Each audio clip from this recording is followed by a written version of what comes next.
Estimados amigos de BIM Forum Chile, tengan un buen día. Soy Javier Vallejos y les damos la bienvenida al primer webinar del 2019. En esta oportunidad presentaremos la implementación BIM en Reino Unido de la mano de Patrick Wilson de UK BIM Alliance. Les recordamos que está habilitado el chat donde el mismo Patrick Wilson podrá responder a sus consultas en inglés. Patrick Wilson ha trabajado en el ámbito privado con autoridades locales y de manera personal en la industria durante muchos años, tanto en proyectos de educación y salud, proyectos comerciales, residenciales, así como proyectos de conservación. Actualmente Patrick es presidente de BIM for Housing, estableciendo la UK BIM Alliance para estudios de proyectos BIM en el Reino Unido. De esta manera establecerán una línea base de información para toda la industria de la construcción en su país. Ahora sí, iniciemos la actividad y los dejo con el señor Patrick Wilson, quien está en Reino Unido en este momento, por lo que su exposición será a partir de la misma presentación. Buenos días a todos. Estoy muy contento de poder hablarles sobre el trabajo que la UK BIM Alliance ha realizado en los últimos 2 años. Sin embargo, como mi español no es muy bueno, esta presentación será en inglés. So, just to start with a little bit of background about me, Patrick Wilson. I am a UK registered architect and a member of the Royal Institute of British Architects. I have been practicing for about 35 years, working in a range of different organisations for the private sector and for local government, and since the year 2000 I have run my own firm in Wiltshire, carrying out projects covering commercial, conservation, residential, community planning and religious buildings. In 2011, the UK government set out a construction strategy as part of a wider economic revival package that included a mandate to use building information modelling on all centrally procured construction projects from April 2016 onwards. When this mandate came into effect in 2016, the government stepped back from driving the adoption and implementation of BIM within the UK industry and stated that the responsibility to meet the requirements of BIM Level 2 lay with the construction industry itself. In April 2016, I had taken on the role of chairman of the BIM community for the housing sector, BIM for Housing, and so I was included in a transition team to establish the organisation that is now the UK BIM Alliance. The Alliance was formally launched in October of that year. It is important to remember that until about a year ago, all the resources available to the Alliance were donated in kind by participating organisations, and most particularly this was the time of staff within consultancies and construction companies. Although now it does have financial sponsors, it remains a voluntary and not-for-profit organisation. This arrangement has been both an enormous bonus, since there are few commercial interests driving the direction in which the UK BIM Alliance moves, relying entirely on the ability of individuals to work collaboratively together to achieve successful outputs. But it has also been a handicap, as the rate of research and development has not been as rapid as might otherwise have been the case. The slides that I'm going to show you in this presentation are part of a UK-wide roadshow that is being delivered to widen the awareness and adoption of digital technologies in the UK industry. The account that I'm going to give should not be seen as a definitive route for the implementation of BIM. The projects that follow demonstrate both the challenges and the opportunities that face the UK industry, but there are themes that will be common to Chile as well. In 2016, the transition team set itself a target of reaching critical mass for the adoption of BIM Level 2, that is as BIM as business as usual, and all the underlying documentation and protocols by 2020. In the intervening time, further documentation has been developed, culminating in the publication of an international standards organisation standard ISO 19650, Parts 1 and 2, and where appropriate, the national an annex. This has now been published internationally within the European Union and within the UK. The UK has led on the formation of the ISO standard, but importantly, it is the result of a collaboration with many European countries and international partners. It is very good to see that Chile is a fully subscribed member of the International Standards Organization. So, a question that is often asked and is generally the first question to arise at a roadshow is, who and what is the UK BIM Alliance? Well, the answer for that is really very simple. It is everybody within the industry, everybody in the room, and importantly those who are not attending. The Alliance's aim is to help individuals and their organisations take the first fundamental steps in the journey to digital transformation. The first step could be to introduce BIM into your organisation, or it could be to move on to the next step once BIM has become business as usual. As you can see, we have a number of actions that we undertake and that we can support. I'd like to emphasise the word independent, as the Alliance represents the industry as a whole, and because we aren't funded by any single organisation, we can provide a dispassionate, holistic view for the implementation of BIM. We therefore are in a position to provide a common understanding, a common approach, and a single voice. As I mentioned, we are not funded by government, but we do have patrons. And the funding provided by these patrons helps us to deliver a website, maintain operations, and produce some excellent reports for the industry in its entirety. And as you will see from these two slides, the patrons are organisations and companies that are major players right around the world in the implementation of. So we move on. How does the UK BIM Alliance operate, and what is its structure? Well, the structure looks like this. We have an executive team sitting at the heart, augmented by a strategic advisory board from senior figures within the construction industry. And there are three areas of activity: projects, engagement, and operations. And surrounding all of these is the Alliance Forum, representing the construction, infrastructure, and property industries. The Alliance Forum is open to everyone with an interest in transforming our industry. Future slides will demonstrate both the engagement structures and methodology and the project work that has been undertaken. Looking first at the communities side. Our communities play a key part in the Alliance. They're made up of BIM regions, the geographical hubs, BIM for communities and special interest groups. And sitting between all of them is a standards group which works with both the regions and the BIM 4s.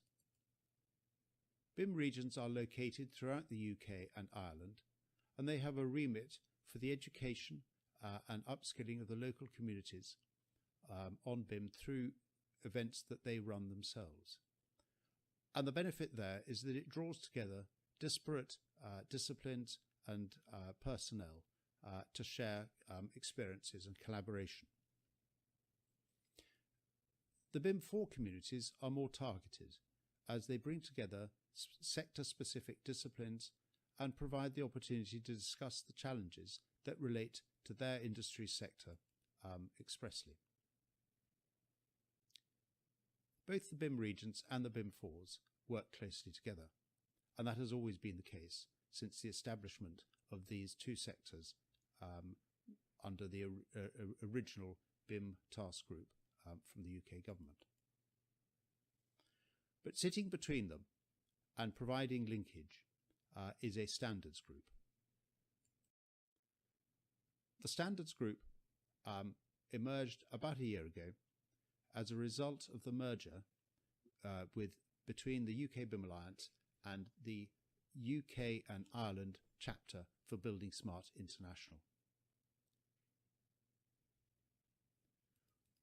It was quite apparent at that time that there were many shared goals and personnel, so to reduce the risk of duplication of effort and to provide a demonstrable link between industry and standards, the merger of the two bodies made sense.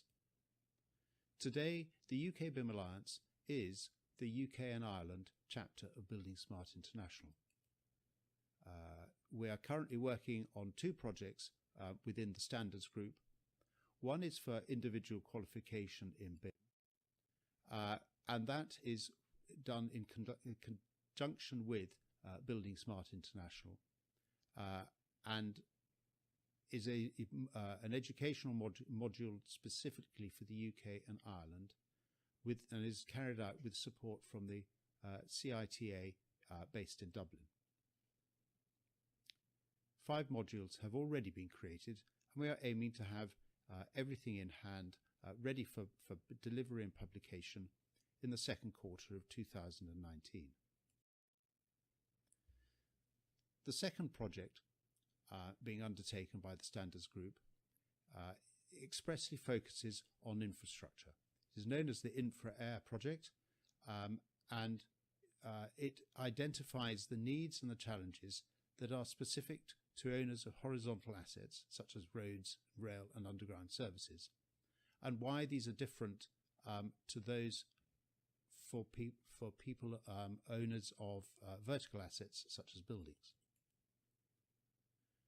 This is a project which has nearly finished the scoping of its workload, and as future work is identified and the steps that are going to be carried will be taken, information will be sent out as it is available.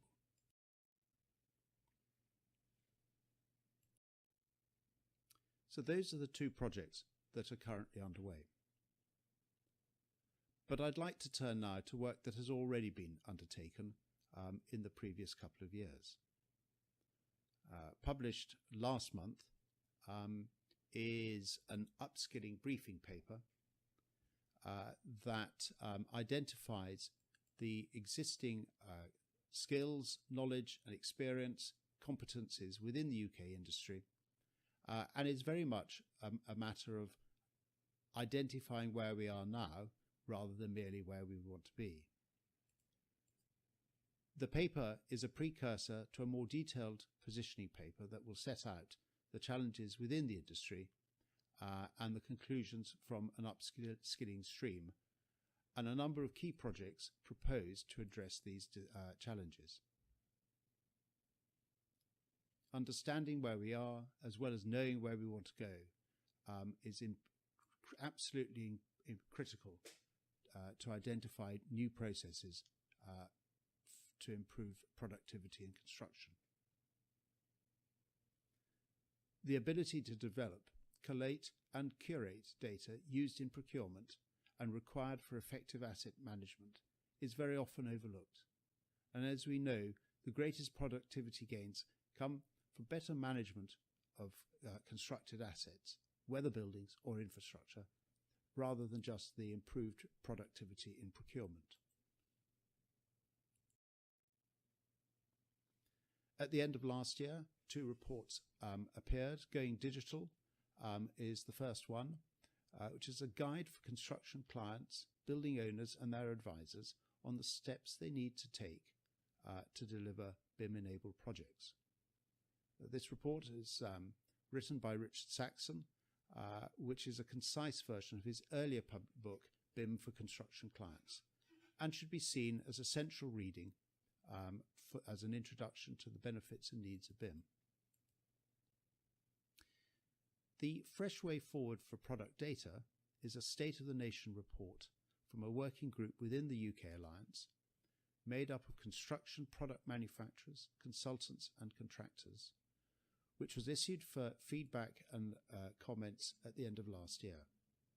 These comments have been received from the wider industry, and we're now in the process of assessing and analysing that feedback to establish future steps.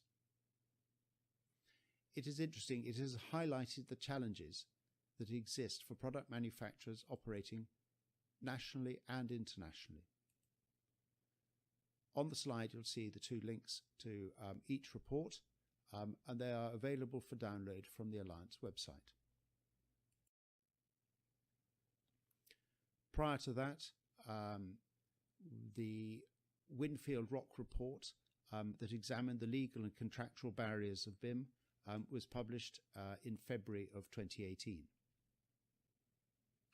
What we know is that having the right contracts and legal people who understand them is essential to the proper implementation of BIM. However, we suspected that current legal understanding is patchy at best. So May Winfield and Sarah Rock, construction lawyers in differing firms, carried out a qualitative and quantitative survey and undertook a number of interviews to ascertain how much knowledge there is in the legal profession about BIM and what the issues are. Again, this is a report that is available for download for those of you who are interested. It is very satisfying to see that this particular report has had over 1,000 downloads in the year to date. A couple of actions arose from this report. One was to create a checklist for those lawyers who are new to BIM, and the second was to establish a new BIM community, BIM for Legal, where lawyers and BIM specialists can come together and discuss the challenges and some possible solutions. As you will all have probably discovered, there are a lot of acronyms and confusing language that is being used within the industry. As so often happens with new technologies and working methods, vocabulary has developed within construction that has often different meanings to different people, industries and countries. Dan Rossiter, Senior Educator at the UK BIM Building Research Establishment, in conjunction with participation by members of the UK BIM Alliance, created the Constructing Plain Language Pledge, which helps to define and improve the understanding of terminology and acronyms. And this is a document which is available for anybody to sign up to through the link available on this slide.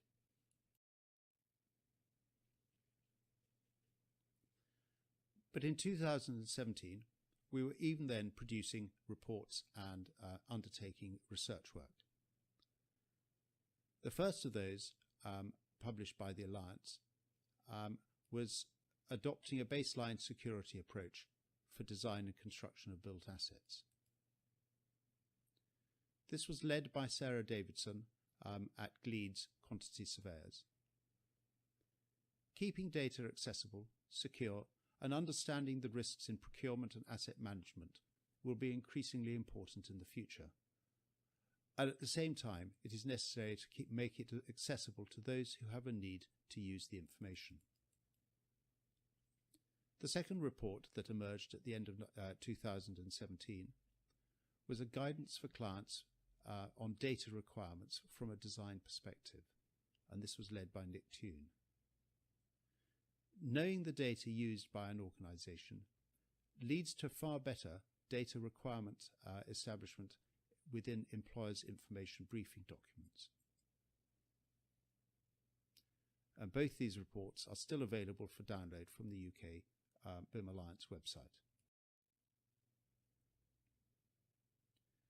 Now, as well as BIM for communities, we have a special interest group covering the technology. This is unique within the UK BIM Alliance, as it is a membership subscription group open expressly to IT software, hardware or technology providers. as you will see from the companies that take part, they're all very significant and provide links between technology suppliers and the practitioners who deliver BIM. It provides an opportunity for the discussion, dissemination of ideas, and the improvement of the adoption of interoperability and open BIM standards. The technology group acts as the face and voice of technology companies within the UK BIM Alliance, and they obviously also provide a service as being specialist technology advisors.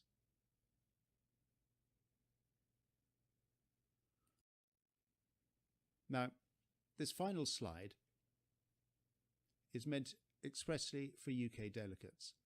It is all about how people can participate in the UK BIM Alliance.